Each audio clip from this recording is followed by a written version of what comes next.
Hello guys, this is Okhla Bird Sanctuary situated in Noida, Uttar Pradesh. Is a few kilometers from Delhi, and there is a metro station is also there. There is Okhla Bird Sanctuary metro stations.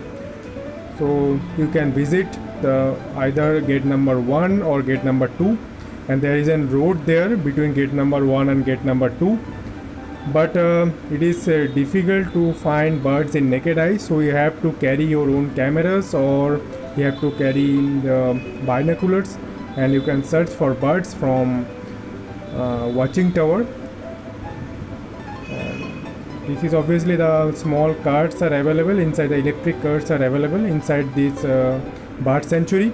It is approx 6 kilometers long road, so it's difficult to walk, and obviously you have to carry your own food or own water with you because it's a long journey. Okay, now watching the video.